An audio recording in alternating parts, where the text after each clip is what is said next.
Undskyld, vækkede jeg dig? Det var bare fordi, jeg tænkte, ved du overhovedet, hvornår vi skal mødes i dag?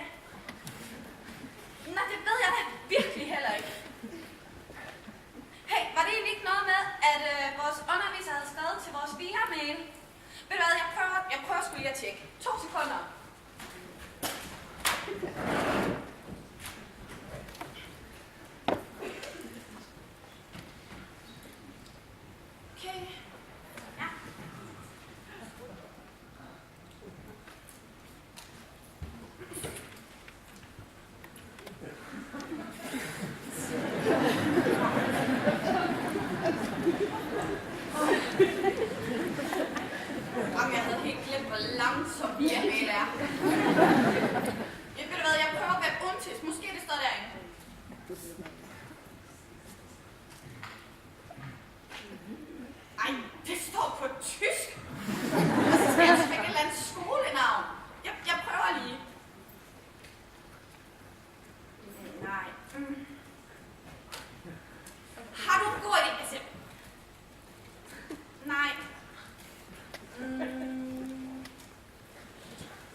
Han så sin praktiklærer blive gjort afled.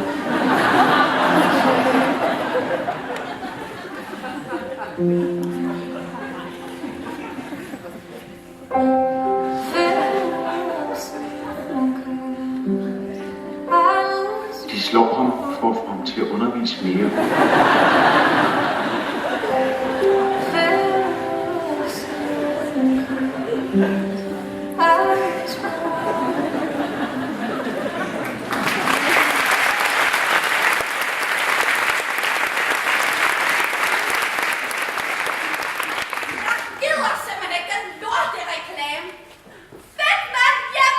Det er blevet besluttet, at læreruddannelsen i Aarhus skal flytte ned i CS-bygningerne, har ledelsen valgt at sætte bygningen til salg.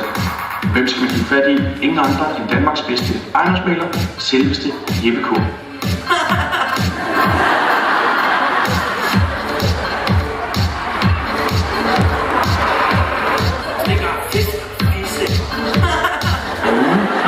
Knippen der, det hele. Perfekt stødende. Hele skide går ind. Jeg har aldrig sådan en bolig, jeg ikke har knækket i.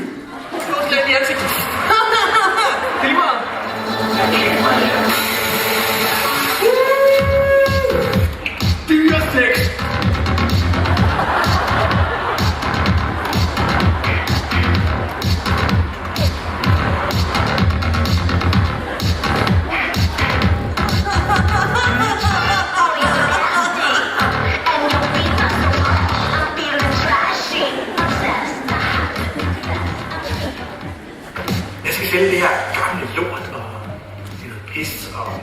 Så jeg sælger bare 2 timer, og så...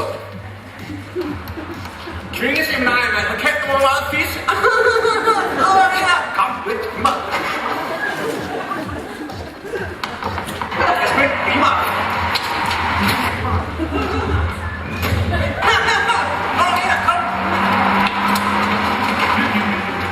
Jeg hader det. Ikke stå.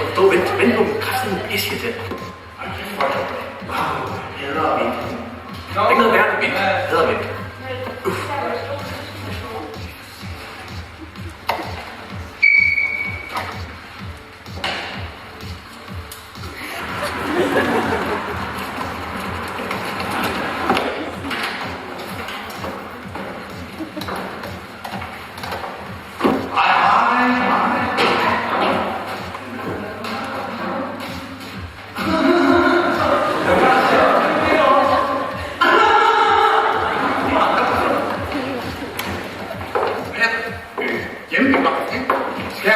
Kunst. Hvor mange er der plads til herinde? Ja, 1000, ikke? Ja, 100, 200. 200, ikke? Det er lige meget. Lige meget. Skidegodt. Ikke? Har lige knægt nok. Den der. Giv den af, stil ud. Giv det væk. Giv mig. Det var lyst. Kom med.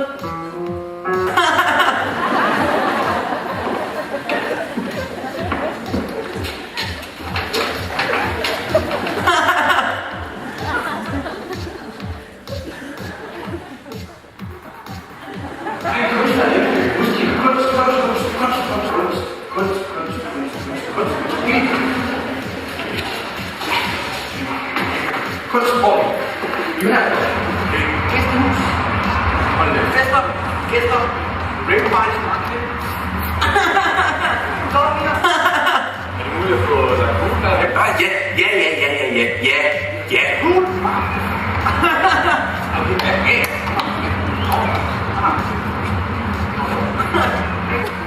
Og træerne blomster og det hele. Fantastisk. Bøs. Jeg tror sgu bøs.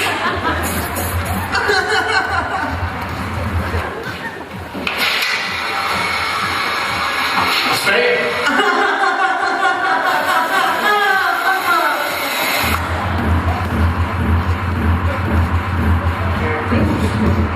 Både ryge og dyrke alt.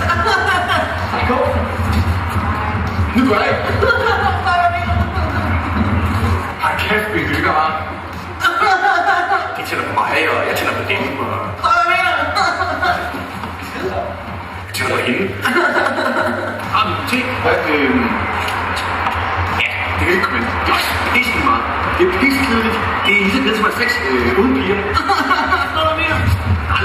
Aldrig. 2, 3, 4, 5.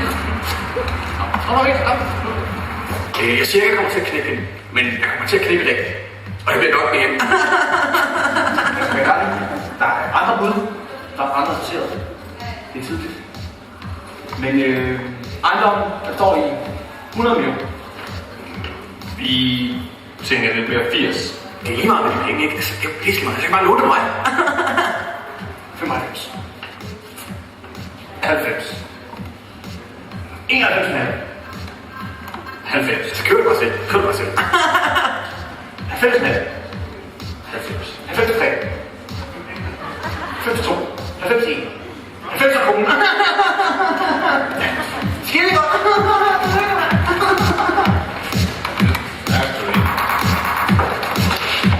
Så har Jeppe K. sgu sådan igen. Han er lige champagne. Sagten skal lige. Sagten. Champagne. Drikker du det nu? Ej, det er ikke noget for det.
KLM eller AMD, eller hvad de nu kalder det.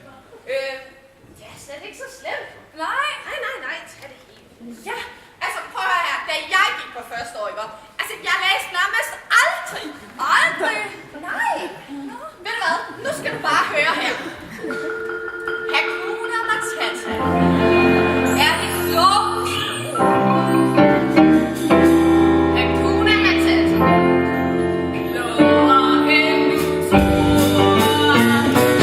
Kan vi roligt. Vi er det bedste på jorden. Det er en melodi, som gør dig fri. Hakuna Matata. Hakuna Matata? Ja, det er vores motto. Hvad er et motto? Det er jo selvfølgelig lige nu på lotto.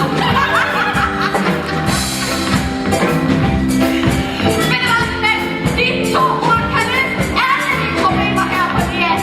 Er det rigtigt? Ja! Ja, nemlig. Så nu helt gør for eksempel. For da hun var første år, da jeg var første. Meget fint. Tak.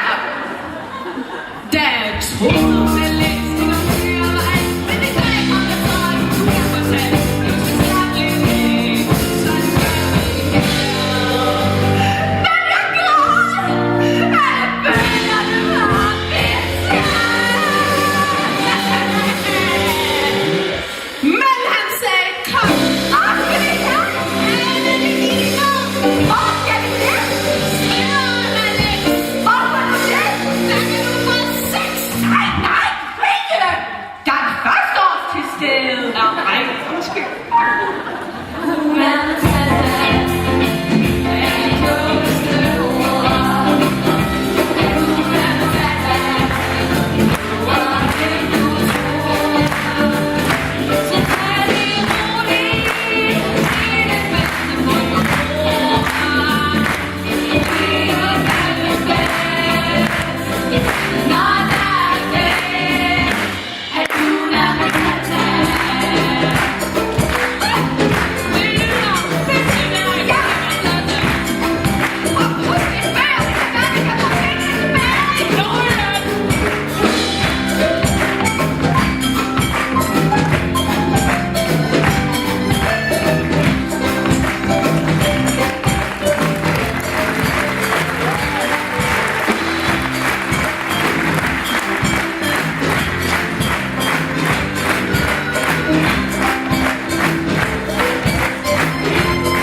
det kort så vil blive.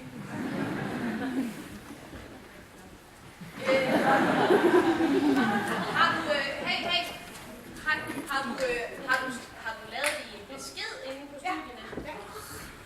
Så kan vi altså ikke åbne det. Der vil jeg lige sige,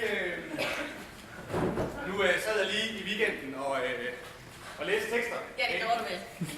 Nej, det gjorde jeg faktisk ikke. Jeg læste dem sidste weekend. Og så var jeg inde på studiet, så har jeg lige arrangeret det i alle mapperne. I alfabetisk rækkefølge selvfølgelig. Og så har jeg faktisk også gjort det, jeg har lavet både sort-hvid tekst og sort på grå, for det kan godt være lidt, som vi har snakket om, lidt træls for øjnene og lidt.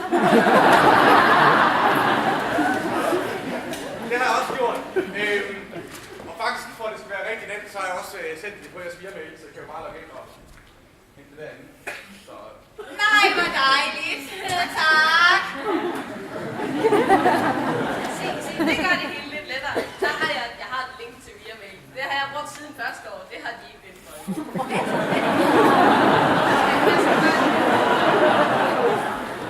Jeg skal lige finde det. Det er sådan lidt langt.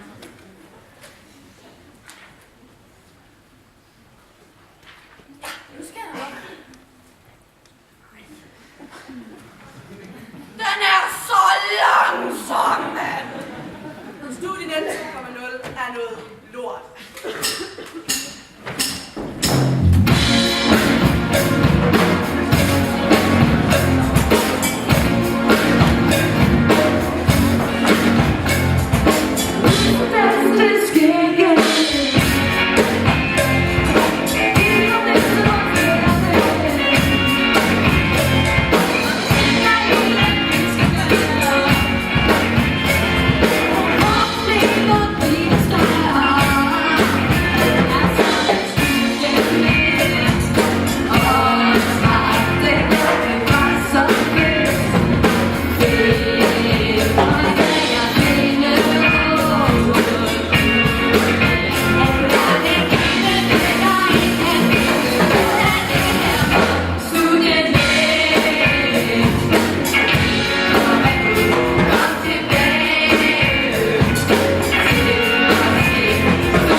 Hun så sin medstuderende drukne.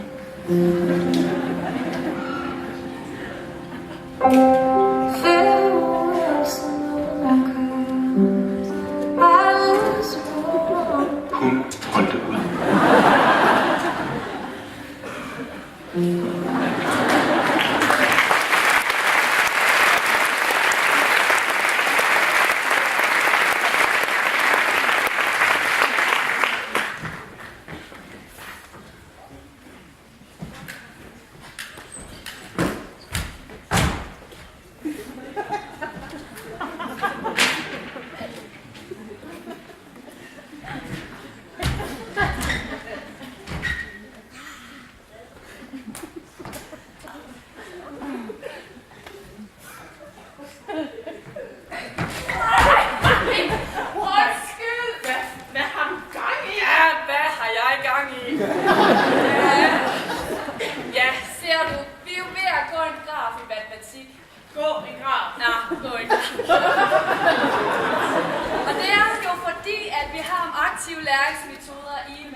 Må man måske få en lille smagsprøve?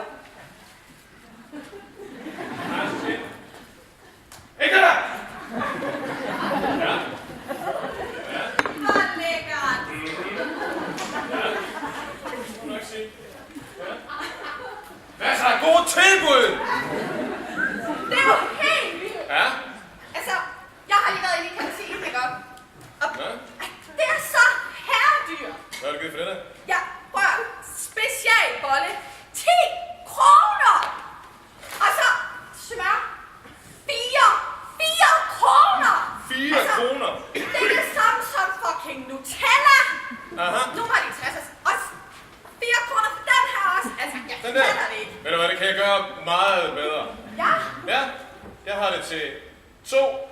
Smør til 2 kroner. Ligesom i gamle dage. Ja. Ej, hvor fedt, hvor lækkert. Jeg har også en bøtte, hvor det var lækker i om bagved. Du kan bare tage. Det skal jeg huske helt sikkert. Det er sikkert. Jeg havde ikke sådan tænkt, at jeg ville have en juicebrik, men jeg har fandme bare ikke prøvet. Altså, Jamen ved du hvad? Hvad er det? Vi kan ordne det hele. Fedt! Tada! Ja! Juice! Hvad tager du så for det? 7 kroner. 7 kroner? Ej. Altså, kantinen tager altså kun 5. Nej, så kom tilbage. Så 4 kroner. Det er bare sådan en special price for you. Nu ved jeg godt, det var alle. Okay, så skidt. Ja.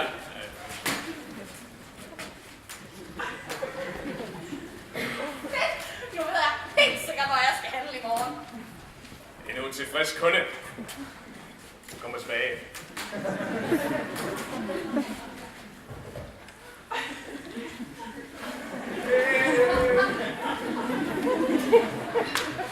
Ja. Der er vel ikke noget smør?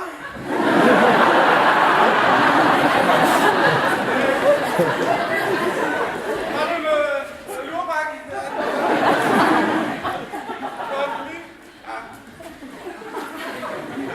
Ved du hvad? Jeg har noget, der er endnu bedre. Ja? Så er det lettere at smøre på en kærgården. Okay. Nylig importeret fra Sverige. Okay. Ja. Nu det hedder... Hvad skal du have på den der så? 4 kroner. 4? Ja, så skal jeg bare have 10, ikke? Nej. Ja, helt sikkert.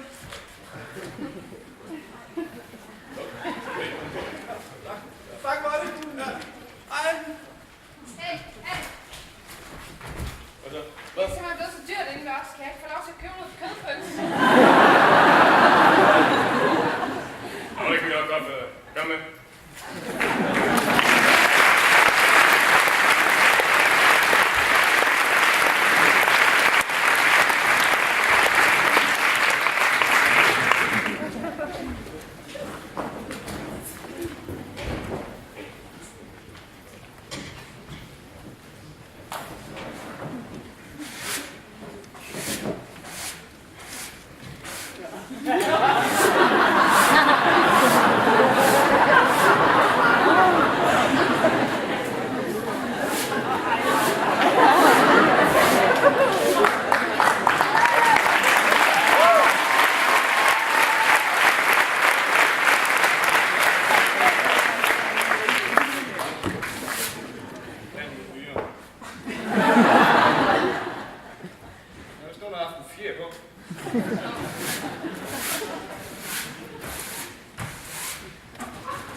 Hey, jeg sagde det til dig før.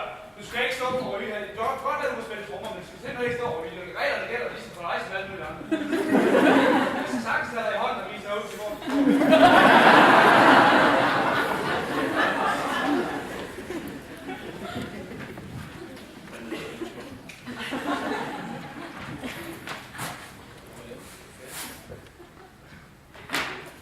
Jeg drømmer mest om smukke piger, om at kravle rundt på stier, og folk vil ryge her, hvor jeg siger, jeg har altid været crazy.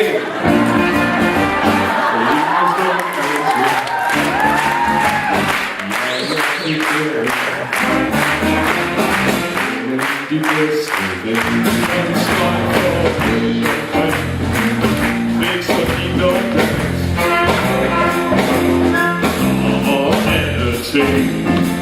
Det var sjovt alt. Når jeg vandrer gennem land, blør jeg mig midt i skal. Jeg er sød, hvis jeg kan lide. Accepterer jeg, fordi jeg er. Altid været crazy.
dårlige lærere beskidt ihjel.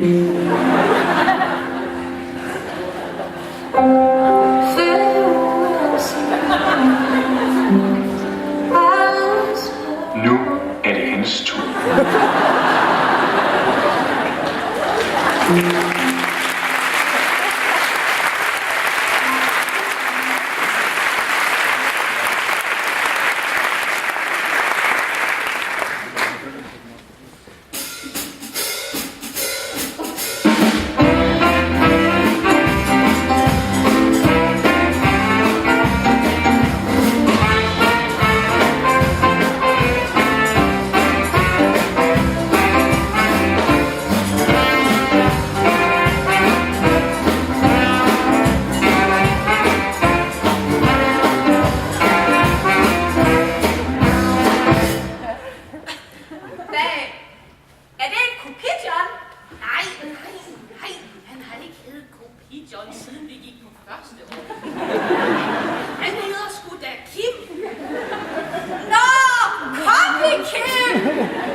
Impotente fysiklærer, grammatik nazister.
studerende dybt traumatiseret.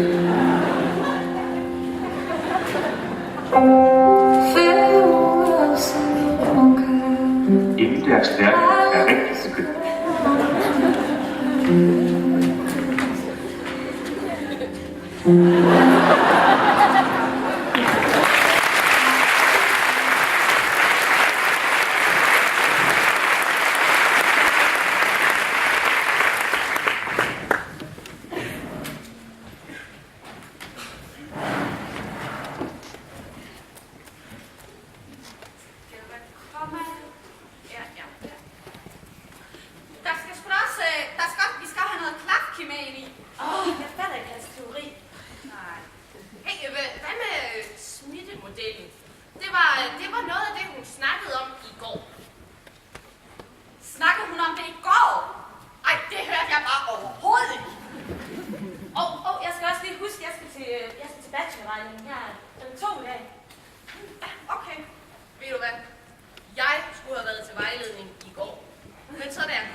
Møder vi Christine Antorini.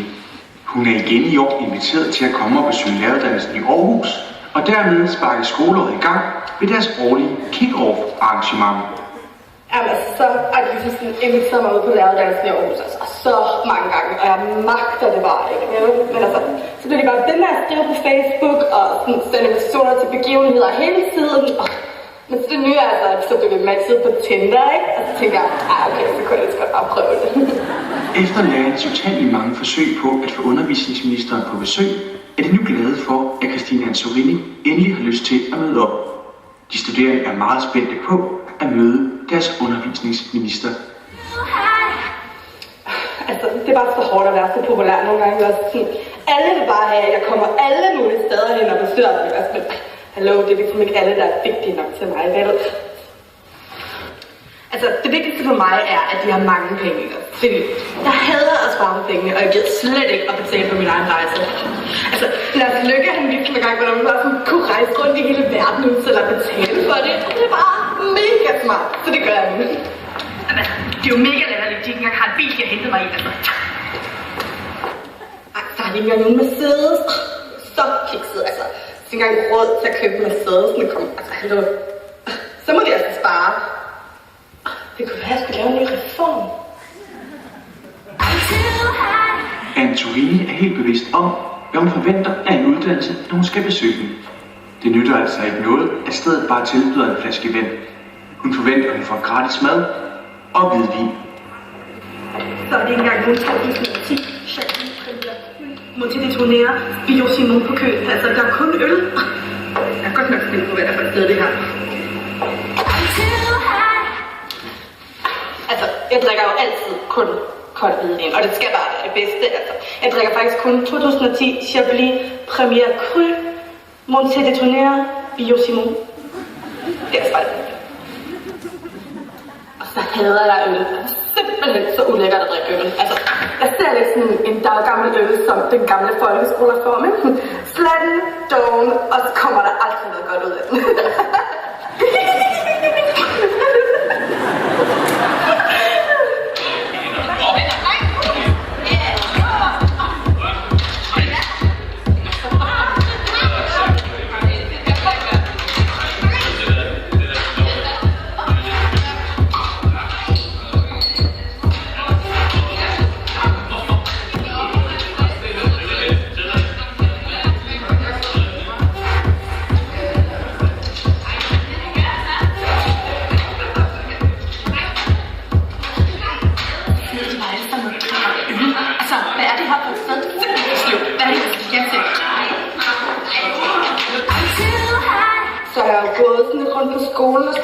Og så sidder de bare alle sammen og hygger og snakker og drikker øl. Der er slet ikke nogen faglighed, altså. Det kan jeg bare slet ikke holde mig til, altså. Jeg tager hjem. Det gider jeg simpelthen ikke. Jeg er så lækker til det her sted. Jeg er alt for lækker til lige at... Baby, I'm too hot, too hot, too hot, too hot for your love. You know, baby, I'm too hot, too hot for your love. You know it, baby, you know it. I'm too hot.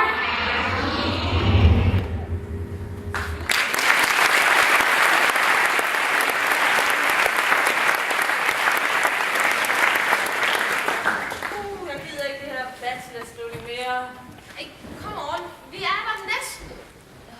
Jeg magter det bare heller ikke. Altså, vi kommer lige fra praktikken, og så skal vi bare gå direkte over i bachelorskrivning, og så har vi et studie på doktor ved siden af, og...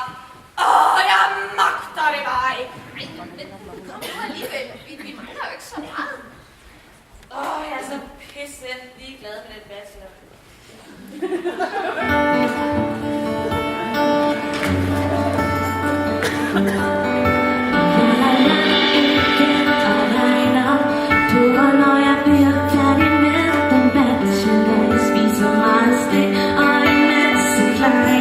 Jeg tror, jeg meget snart bliver slået ihjel af det.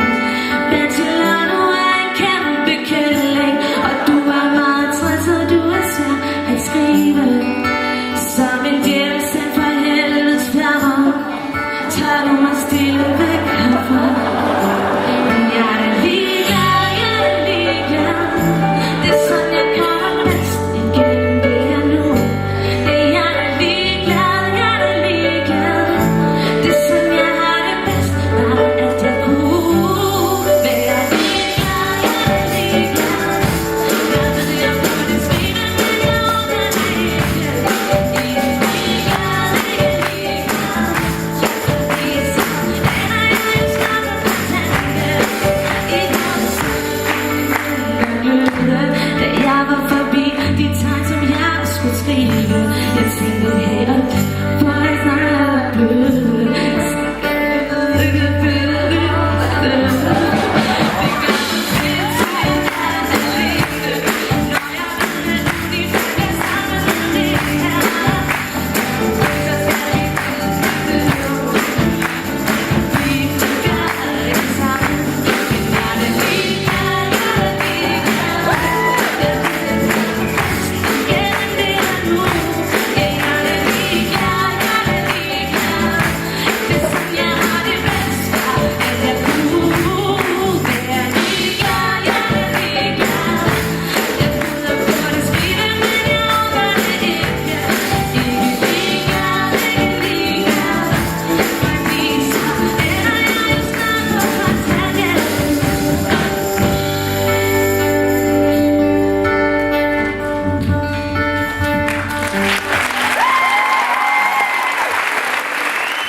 Læger bliver mishandlet af politikere, der ser dem som et redskab, eller en pestilens, der skal mekaniseres. Hvordan ser du dem?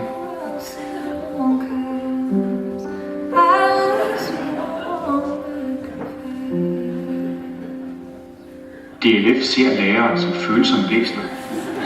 Gør du også det?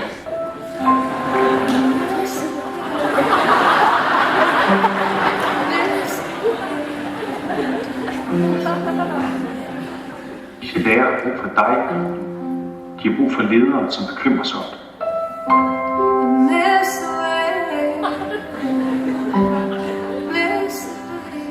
For bare et skulderklap om måneden kan du gøre en stor forskel. Mens hårdt arbejdende lærere, som hver dag giver tusindvis af børn et liv fyldt med glæde. Støt arbejde på DLF.dk. Sammen kan vi give lærere og elever det liv, de fortjener.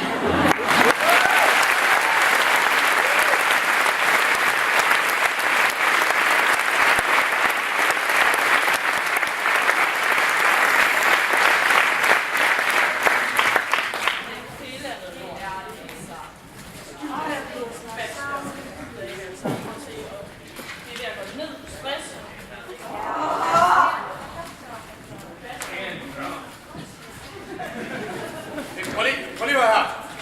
Det der studienet, ikke? Det er en over. Det er en over! Og helt ærligt altså. Hvad sker der for, at de forventer, at vi kan skrive en bachelor alene, når vi altid har arbejdet i grupper? Altså?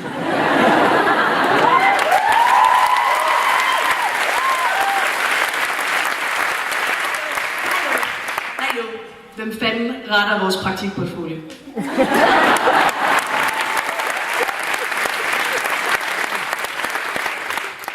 Og den der læsesal, hvor er den henne?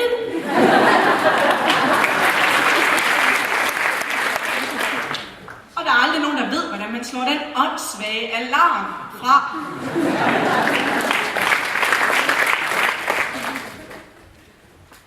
6 kroner for en kop kaffe.